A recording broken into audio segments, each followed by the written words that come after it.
up in Elmwood Park in my time, you became a firefighter, a cop, you worked in the trades, an electrician, worked for the city, garbage man, or you became a criminal, right? You might have opened a restaurant or a catering company, Italian restaurant, but that was pretty much, there was 4 or 5 things you could become. I mean, and it started changing too over the years too, because again, a lot of our fathers didn't want us in that, nor were they supposed to bring us in. So a lot of guys started going to college or opening up their business and finding legitimate ways to make money. Now you said that's another thing different. A lot of unions. A lot of guys in our neighborhood wound up in unions, working in unions, high-paying jobs that were run by the government. Yeah, and that's. I mean, if you've seen how the union's out of control, it's because the Italians got in there and made them so strong and just.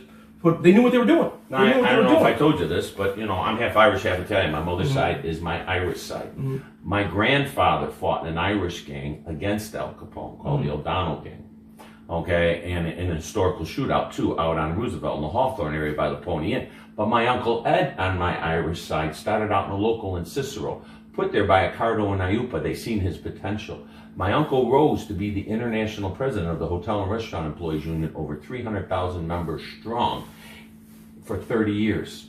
Your uncle on your mother's side? On my mother's side, yeah. So we had strong union ties too. Yeah.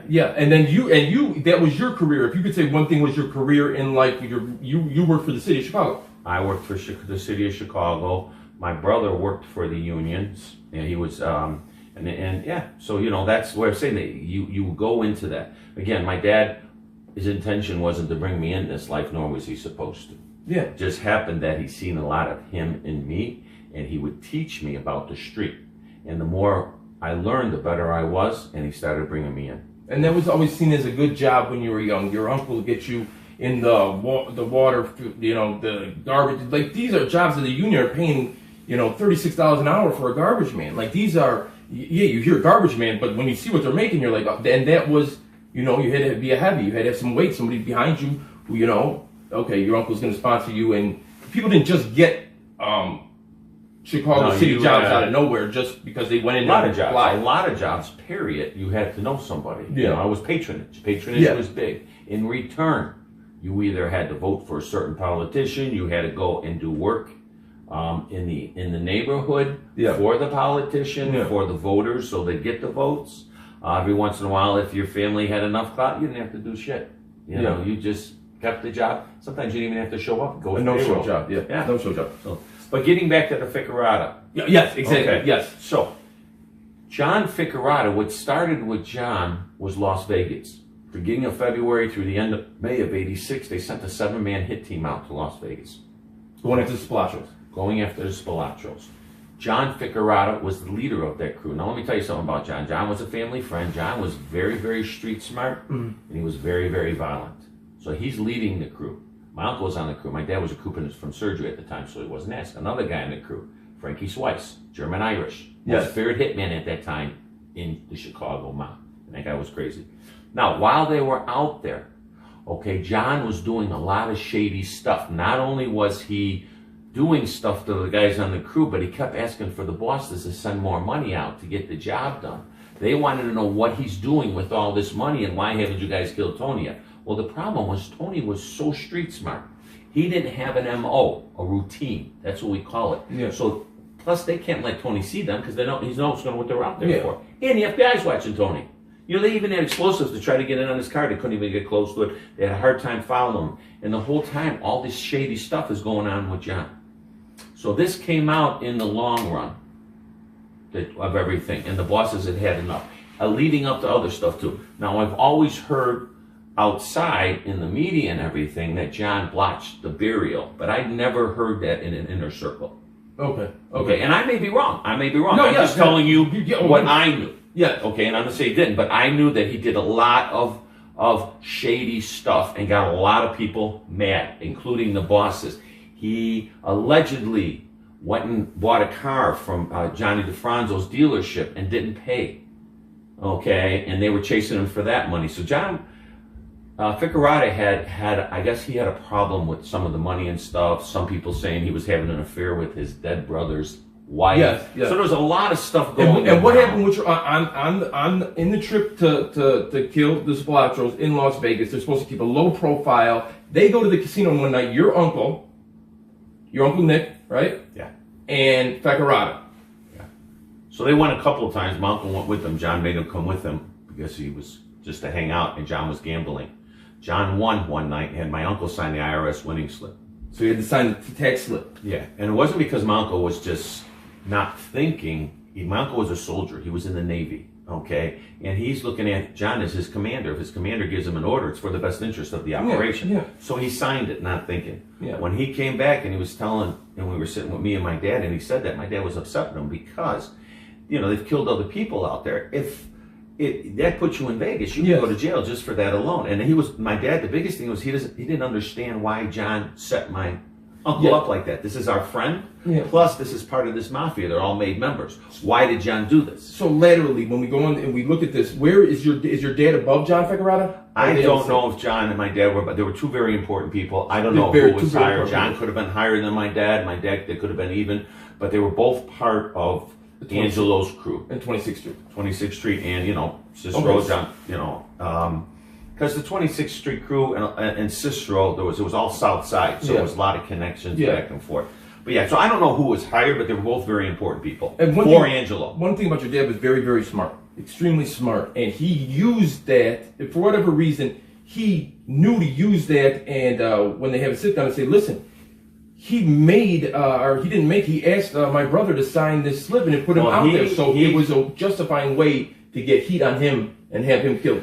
What he did was he held on to all that. So my dad wasn't one to run in right away and do a sit down because, you start doing that all the time, bosses are going to start getting mad at you. And they're going to say, Jesus, this guy's here every week, right?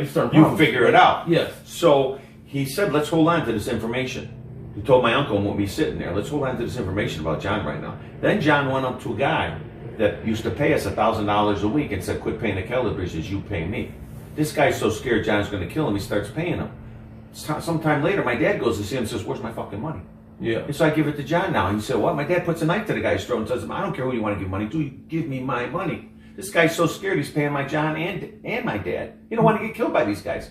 At that point, my dad had had enough with John, went and seen Angelo, his boss, and told him everything. Yeah. At the same time, when Angelo goes back to the other bosses, they're all sitting there, and everybody's coming up with something with John. And at that point, they're like, you know what, this isn't the guy we know. He was great at one time, but he's not this guy anymore. He's gotten too much. He's got to go. Yeah. Yeah. So they give the order. But they give, not only do they give the order. This is the climax. This is the point in the movie of your life where they're getting in the car, right? And how does that go when you're supposed to go on the hit? Okay, so when my dad came back, he was concerned. He came back from he had brain. But when I say back from this meeting with Angelo, okay, he gets the order. So he comes back, he's talking to my uncle, I'm there, and him and my uncle, everybody's concerned because John's very street smart, always carries a gun. He's a very treacherous guy. My dad's concerned this could be very, very dangerous. Yeah. And this is a big turning point in my life because I tell my dad, see, I really never bought into the mob. Okay, what I bought into, because I could never be into it, was I bought into family, I bought into loyalty, I bought into my father, I bought into my uncle. Mm-hmm. And I was slowly brought into it. This is how they do it, just like the military. They just don't wake up one day and they hand you a handbook and say, see what you like. If you want, fill out the form, you're in. Yeah. They slowly, it was my life. I didn't know any different. You're different because you're raised this way. You're raised. I idolized my dad. I idolized him. Okay, and why wouldn't I? Who wouldn't? Who wouldn't? He was not going to stare me wrong. You want to make your dad right, happy? So at this point, I said, Dad, this is about family. What he did to Uncle Nick, what he did to you, what he's doing to us. Let me kill John. This isn't about the mob stuff. Yeah. This is personal. My dad goes, what? I go, Dad, hear me out. I got a good plan. Why don't we do this? Why don't you let John think that you want him to be my mentor, that you're going to send me on a job with him without you being there? The last person you're ever going to think is me to kill him. Yeah. And my dad liked the idea, but he wanted to make sure we're ready. My uncle really didn't like the idea. He didn't want me to cross that line. But he never said much. Okay, he said a little bit, but not much. We practiced for the whole month of August of '86, where we came up with this ruse that we were going to put a bomb by Deadbeat Dennis office building on West Belmont, two blocks west of Austin. Yeah. We were going to have John drive the car. Okay, it all was going to be a ruse. It really wasn't going to happen. John was going to drive the car. My uncle was going to be in the passenger seat. It was a bench seat. He was going to, on the floor, in a bag, he was going to have a bomb. And then he was either going to have the gun in the bag or underneath the seat. That's what we were trying to figure out while we were practicing. I was going to be in the back passenger seat When we got back there and we pulled in the spot, John was supposed to watch the building. That was going to be his job, to make sure nobody's coming in and out. My uncle's going to radio to my dad and another guy, Johnny Monteleone, driving around in other cars to let them know we're in position. And that is my key to shoot John in the back of the head. My uncle shoots John. We get picked up and we go. Yeah, but why? So why? Let me ask this: Why you have to put the gun underneath the? Why not put the gun in the back of your shirt? Why? It's been a while, but there's a lot of reasons. Sometimes you meet a couple of guys, and the oldest trick in the book is you see this hug. Yeah, and they're giving a hug, and they're really just checking them. Yeah. So you didn't want to take any chances. If this was all planned out by my dad, and my uncle would chime in, I would chime in, but this is all my dad. So okay? Everything's got to be planned in detail. So if you have to reach, first of all, if you're sitting in a car and I'm sitting next to you, right, and we're watching, if you see me start to reach like this, what are you going to think? Yes. Okay, but if you see me reaching for the bag with the bomb and the gun comes out, and that's actually what happened. So we practiced this. A few weeks before we were supposed to do it, my uncle said, look, I got a better plan. Let me do this alone with John. If I'm alone, his guard will be down. He trusts me. And when did he say Frankie's gun? A couple weeks before this was supposed to happen. So this was the beginning of September of 1986. Okay. This happened in September. So he said, I'll put Frankie's gun on me as a backup. So he had the backup gun on his body. Oh, didn't think that he did. Okay. Right. And the gun he had in the bag was a revolver. Okay. We liked revolvers because they never jam. Snub nose, great at close range. Yeah. Okay. And so my dad likes the idea, and I'm out. And let me tell you something. I was mad. I was ready to go here. Okay. I'm like, I got to do this for my family. And so does the hook? You think if they're planning with you in there, does the hook know you're in the car? Are they going to know? Is the administration of the family going to know and have to okay you being in on that hit? That's a good question. I don't know. It can't be said at the end that okay we hit him, but I don't know. Frankie was wait, hold on. A lot of times, what'll happen is this: if my dad's giving the order, and he's good at killing, they're not concerned with who he's doing it with. Maybe after they might ask, they want to know. They have a right to know if they ask. Yeah. But whatever he's doing, all they want him to do is get the job done and get it done right. Yeah. Okay. So he's earned that respect. So yes. Because and then his crew was the go-to crew. One of them, yeah. One of them. There was a few crews that were very good at killing, and that's why they used them because they knew what they were doing. Okay. So now walk through the murder with us. So so now it's you're out. Your uncle's keeping the backup gun on him, and the other gun's in the bag. Right. Okay, John's driving the car with a fake bomb. And John's driving. Dynamite. It looks like dynamite taped together, but really they're flares. And John's driving. John's driving. So when they pull back, and I'm outside the area this night, I have a pager. That back then we didn't have the cell phones yet. I had a pager. If I got contacted, I knew that there was something wrong, but I had orders of what I was supposed to do. So my uncle's in the car with John. They pull back there. Now, instead of my uncle radioing to my dad and Johnny Monteleone driving around they're in position, he gets a little excited. His adrenaline's going. He reaches right for the gun in the bag. John sees it, happens to look and sees it coming out. They start fighting in the car. My uncle's able to push him off and throw some shots into him, but he hits himself in the forearm. Yeah. John is very street smart. Okay? The gun, they're fighting with the gun. He sticks his thumb in the trigger, happens to hit the clip, happens to hit the revolver barrel, and the bullets fall out on the ground. They let go of the gun falls, and John jumps out of the car and runs through a gangway to cross Belmont Avenue to a bingo hall. Yeah. If he gets to that bingo hall, we're all in big trouble. That he knows what he's doing. He doesn't know that my uncle's behind him. He doesn't know my uncle has another gun. Okay, John's hit a few times, so he's staggering across Belmont Avenue. And he's a big guy. He's not a young guy at the time. What year is this? This was in 1986. So when I heard your uncle goes to peel the gun, John Ficarata goes, "Oh, not you, Nick," and the fight ensues. Now this is a big guy, a hitman in his own right. Your uncle's a hitman. He sees it coming. He sees the plate coming. He goes, "Oh no, not you, Nick!" And he puts some shots into him. The gun dislodges. He's out the car running. And with some shots in him, your uncle's also got a shot, and he got shot himself in the arm, but he's got the backup gun on him. He gets out, and he's behind Ficarata. Ficarata's going towards the bingo hall, where your grandma actually played bingo at. Right. Okay, so John gets in that hall, we're in trouble. He doesn't know my uncle's behind him. So as John's crossing the street, staggering 3/4 away across the street, my uncle was right out in the traffic and assassinates John in the back of the head. On Belmont? Yeah. So Ficarata drops in the middle of Belmont Avenue. Not right close to the curb where the bingo hall is. So 2 blocks west of Austin. Yep. Right by St. Pat's over there. Not far from, yeah, St. Pat's is St. Pat's East is Belmont, Austin, Austin. isn't it? Belmont, Austin. Yeah. Yeah. Yeah, Belmont this and was Austin. So west. it's 2 blocks west. Oh, Yeah. Wow. Okay, so he gets behind it, he puts him in it, and then this So my uncle takes back off down the gangway. He runs down a few blocks. Now the whole time, because my uncle didn't radio John and my dad, they're still waiting. They're hearing all kinds of stuff because they got police scanners. They're hearing all kinds of stuff going on. They don't know what to do. Okay, they're driving around. They're trying to figure it out, but they don't want to get too close because if the cops are going to hear you. My uncle goes down an alley and he drops the gun in the sewer. Okay, which I work for the sewer department, so I had to go back there a few days later and get that gun out, so give it back to my uncle so we can get rid of it properly. My uncle goes into a yard because it was September. It was a warm night, and he had these black gloves on. So he took the gloves off to put them in his pocket, and he goes into a yard to use the hose to wash off the blood coming out of his arm. Accidentally drops one of the bloody gloves, which came back years later to tie him to the murder when he started cooperating.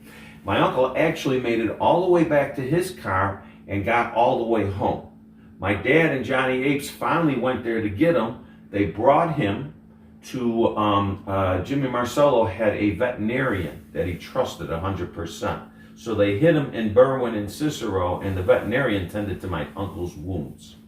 Okay, and did you, okay, so what time was it at night when he hit Ficarata? I don't remember, it was dark. Was it dark? Okay, yeah. So it's dark in September, it could be 8 o'clock, 9 o'clock. Okay. Yeah. So he's hit in the middle of Belmont. Belmont's a big street, it's a major street. So somebody There was a witness, but it was a 10-year-old kid. Okay. And when this came out, so that's in '86. This trial's in 2007. I start cooperating.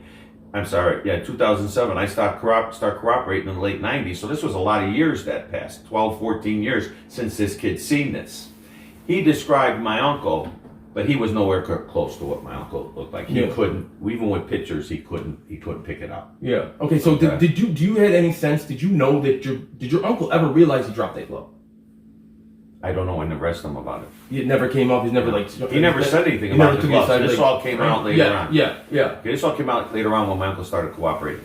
Okay. So when he gets back to it and he tells your dad a story that something that didn't happen, right? Doesn't he say something to make it sound better than what it was? Well, my dad came up with that. Because he didn't want the bosses to think that they blotched this, that there was anything wrong, that my uncle forgot to call into that. So he made my uncle look more like a hero than it was actual. It said that John had pulled on him, or they had made up a story. Ficarata realized it way before. He never said he shot himself in the forearm back then. He said John had a gun and shot him.